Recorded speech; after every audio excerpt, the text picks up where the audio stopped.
அனைவருக்கும் வணக்கம். இப்போ பார்த்தீங்கன்னா, நம்ம ஒரு வீடு வாங்கினோம்னாலோ, அல்லது நம்ம பாப்பா அல்லது நம்ம குழந்தைங்க வந்து மார்க் அதிகமாக வாங்கிடுச்சுனாலோ, இல்லை ஒரு பைக் வாங்கினோம்னாலோ, ஒரு செல்ஃபோன் வாங்கினோம்னாலோ, ஏதோ ஒரு விஷயத்துக்காக நம்ம வந்து வெளியிலேருந்து வரக்கூடிய ஒரு விஷயத்துக்காக நம்ம வந்து சந்தோஷப்படுவோம். அதை வந்து இங்கிலீஷில் ஹாப்பினஸ்ன்றாங்க. அதாவது அதுதான் நம்ம மகிழ்ச்சி அப்படின்னு நினைக்கிறோம்.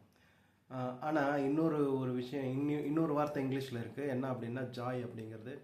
ஜாய் அப்படிங்கிறது ஆனந்தம். ஆனந்தம்ங்கிறது பார்த்திங்கன்னா இந்த குழந்தையினுடைய நிலைமைன்னு வச்சுக்கலாமே.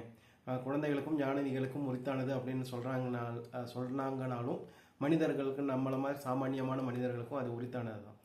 எப்போ அதை நம்ம உணர முடியும் அப்படின்னு பார்த்தாங்கன்னா, ஒரு குழந்தையோட விளையாடும் பொழுது, ஒரு பிறந்த குழந்தைய நம்ம கையில் தூக்கி பார்க்கும் பொழுது, ஒரு குழந்தையோட விளையாடும் பொழுது, அல்லது யாரை பற்றியாவது நன்றி உணர்வோடு நம்ம யோசித்து பார்க்கும் பொழுது, பொதுவாகவே நமக்கு நன்றி உணர்வும் அன்பும் அமைதியும் கருணையும் இருக்கும் பொழுது நம்ம இந்த ஆனந்தத்தை உணரலாம். ஸோ நம்ம ஆனந்தத்தை அதிகப்படுத்திக்கணும்.